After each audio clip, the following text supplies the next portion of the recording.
Right now, your brain is fighting a war. On one side, there's your intention to focus on what matters. On the other, there's a relentless army of distractions, dopamine triggers, and mental noise pulling you in every direction. Most people believe they simply lack willpower or discipline, but the truth is far more fascinating. Your ability to focus isn't just about trying harder. It's about understanding how your brain actually works and using neuroscience to rewire the circuits that control your attention. What if I told you that everything you think you know about concentration might be wrong? That the strategies you've been using to stay on task could actually be making things worse? In the next few minutes, you're going to discover the real science behind focus and learn practical techniques that can transform your brain's ability to lock onto what matters and ignore everything else. Before we dive deeper into this journey of mastering your attention, make sure to subscribe to this channel and hit that notification bell so you never miss content that can genuinely change how your brain performs. And if you're ready to take control of your focus, go ahead and give this video a like. It helps us reach more people who are serious about upgrading their mental capabilities. Let's face the reality of our situation.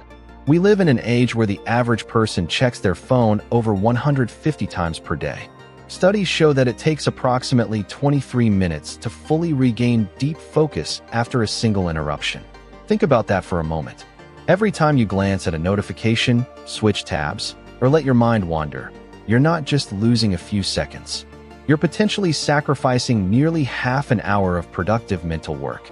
The modern world has engineered an environment specifically designed to fracture your attention into tiny, useless fragments. Social media platforms employ teams of neuroscientists and behavioral psychologists whose entire job is to make their apps as addictive as possible. Your focus isn't failing because you're weak. It's failing because you're up against billion-dollar corporations that have weaponized brain science against you. But here's where it gets interesting. Your brain is not a fixed piece of hardware.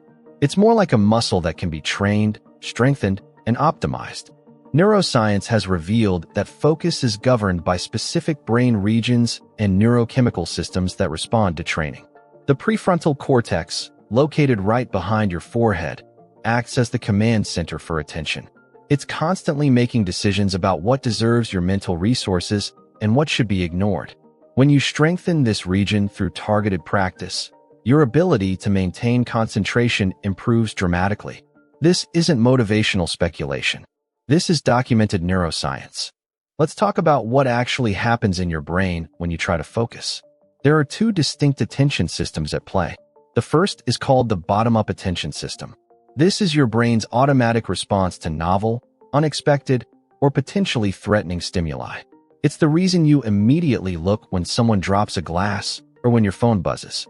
This system evolved millions of years ago to keep our ancestors alive. It's fast, powerful, and operates completely outside your conscious control. The second system is top-down attention, which is voluntary and goal-directed. This is what you use when you decide to read a book, work on a project, or have a meaningful conversation. Unlike bottom-up attention, this system requires effort and energy. It relies heavily on your prefrontal cortex and consumes significant mental resources. Here's the problem. In our modern environment, bottom-up attention is constantly being hijacked. Every notification, every autoplay video, every bright color and movement on a screen is specifically engineered to trigger that automatic response. And every time your bottom-up system gets activated, it overrides your top-down control. It's like trying to have a serious conversation while someone keeps tapping you on the shoulder. Eventually, maintaining focus becomes exhausting because you're fighting an endless battle against your own automatic responses. The neuroscience of focus reveals something crucial. Attention is not an unlimited resource. Your brain operates on what researchers call a limited capacity model. You have a finite amount of attentional energy available at any given moment, and this capacity can be depleted.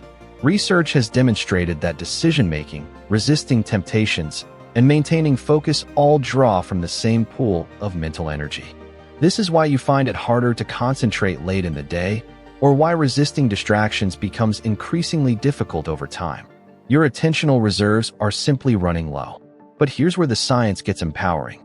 Just as muscles grow stronger through progressive resistance training, your capacity for focus can be systematically expanded. Studies using brain imaging technology have shown that meditation practices, particularly those focusing on attention control, actually increase the density of gray matter in the prefrontal cortex. People who regularly train their attention show measurable increases in their brain's ability to filter distractions and maintain sustained focus. This isn't about willpower. This is about strategic neuroplasticity, the brain's ability to reorganize and strengthen specific neural pathways through repeated practice. One of the most powerful techniques comes from understanding how the brain naturally cycles through different states of alertness. Your ability to focus isn't constant throughout the day. Research on ultradian rhythms shows that the brain naturally moves through cycles of high focus and low focus approximately every 90 minutes. During the high focus phase, your prefrontal cortex is optimally fueled.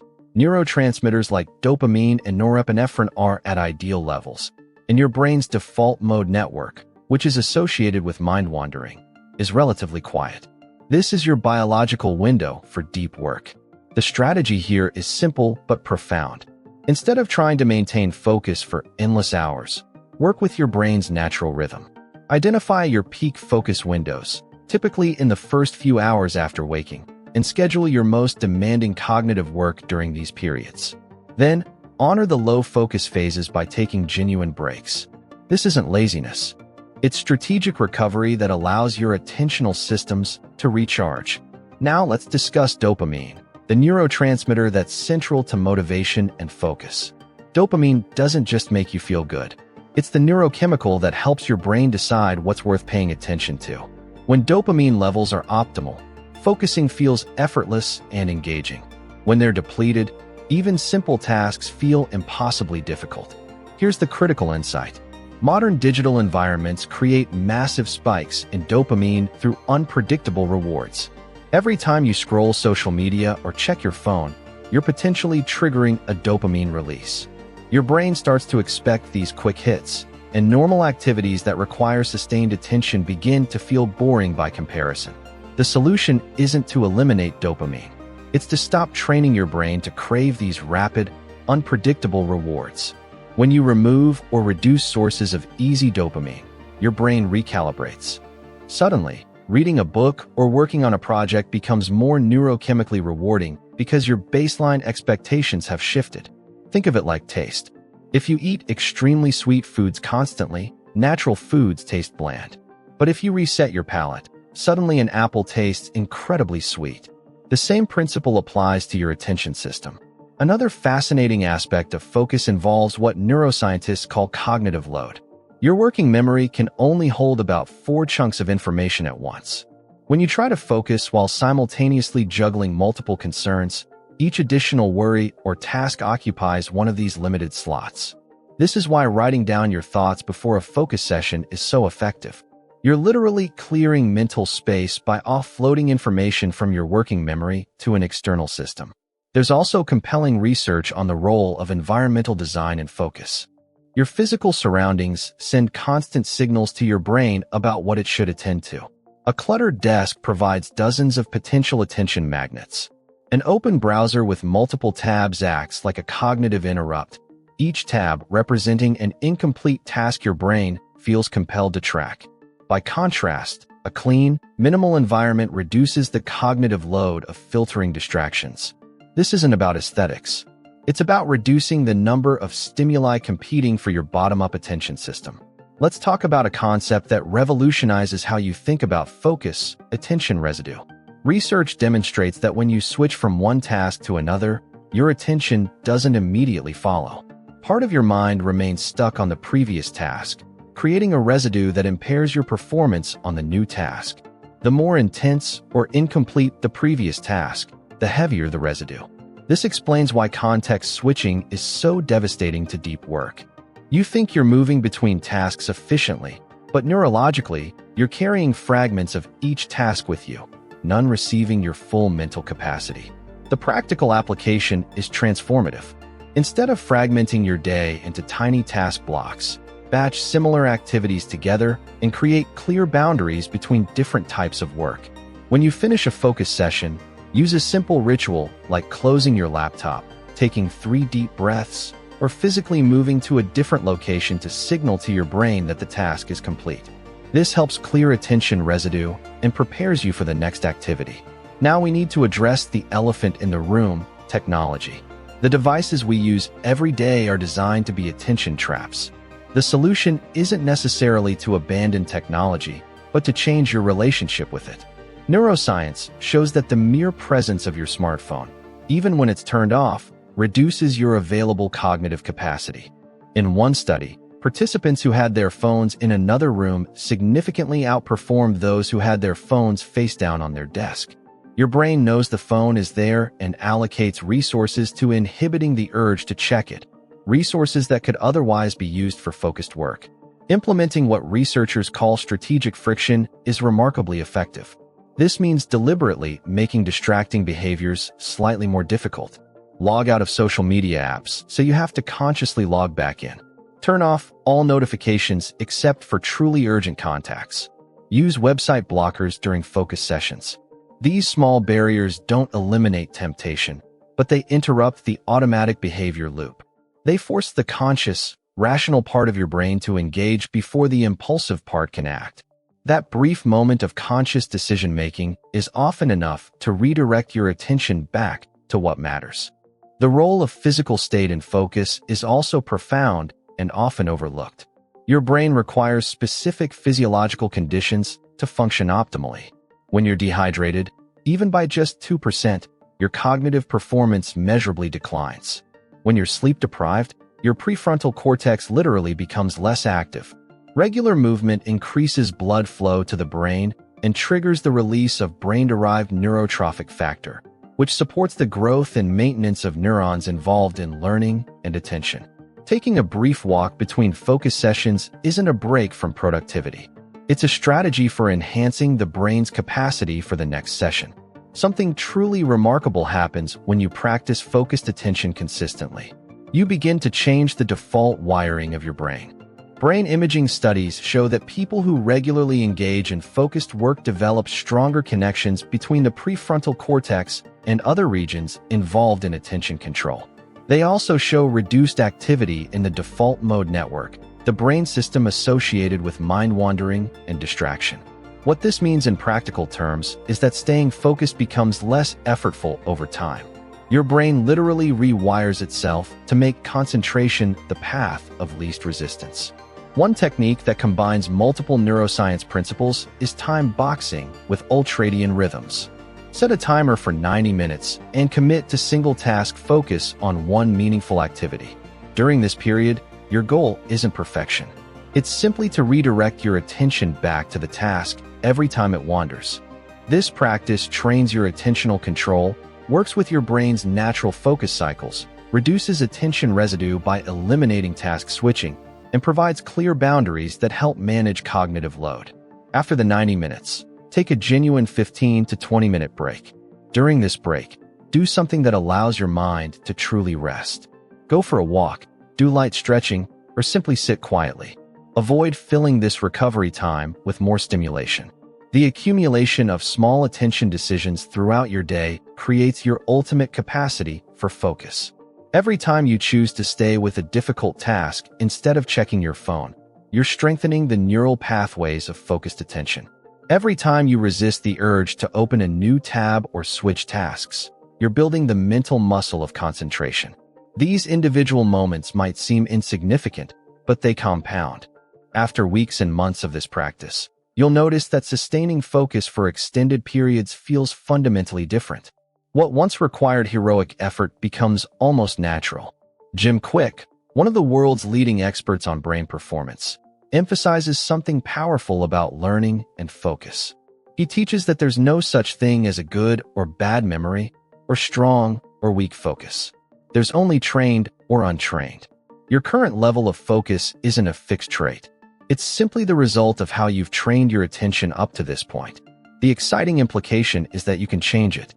You can deliberately upgrade your brain's focusing capacity through consistent, strategic practice. This mindset shift alone can be transformative. Another critical insight from brain science involves the relationship between stress and focus. Moderate levels of stress actually enhance focus by increasing alertness. But chronic stress has the opposite effect. When your stress response system is constantly activated, it impairs the prefrontal cortex and strengthens the amygdala, the brain's fear center. This makes you more reactive, more easily distracted, and less capable of sustained attention. Managing stress isn't separate from developing focus. It's an essential component of it. Practices like brief meditation or controlled breathing can help regulate your stress response and protect your capacity for focus. The social dimension of focus deserves attention as well. We're deeply influenced by the people around us and the cultural norms we internalize. If everyone in your environment constantly multitasks and glorifies busyness, you'll unconsciously adopt those patterns. But if you surround yourself with people who value deep work and protect their attention, that becomes your new normal. This is why changing your environment and being selective about influences is so important. Your brain is constantly learning from social cues about what behaviors are normal and valuable. What becomes clear from all this neuroscience is that focus isn't about willpower in the way most people understand it. It's about designing your life, your environment, your habits, and your daily rhythms in ways that support your brain's natural capacity for attention. It's about understanding that your prefrontal cortex has a limited supply of energy and being strategic about how you use it. It's about recognizing that attention is perhaps the most valuable resource you have in the modern world and treating it accordingly. So here's the transformative moment. Everything you've learned about focus up until now has prepared you for this realization. Your attention determines what you accomplish, what you learn, who you connect with, and ultimately what you become. In a world engineered to steal your focus, the ability to concentrate deeply on what truly matters isn't just a nice skill to have. It's a superpower. It's the difference between drifting through life, reacting to whatever demands your attention versus deliberately directing your mental energy toward creating the life and work that matters to you. The science is clear. Your brain can change. Your capacity for focus can expand. But only if you commit to treating your attention with the respect and strategy it deserves. The research, the techniques, and the neuroscience we've explored aren't just interesting information. They're tools you can use starting right now. Today, you can identify your peak focus window and protect it. You can remove your phone from your workspace. You can close unnecessary tabs and create a clean environment. You can commit to a single 90-minute focus session on something that truly matters. Each of these actions might seem small, but they're training your brain. They're building the neural infrastructure of deep focus. And with consistent practice, what feels difficult today will become your natural way of operating. If this video has opened your eyes to how your brain really works and given you practical strategies to reclaim your focus, make sure you're subscribed to this channel and hit that like button. It helps us continue creating content that genuinely makes a difference in how you think and perform. Your attention is your life.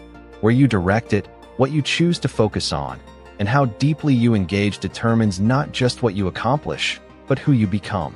In a distracted world, the focused mind isn't just productive, it's free.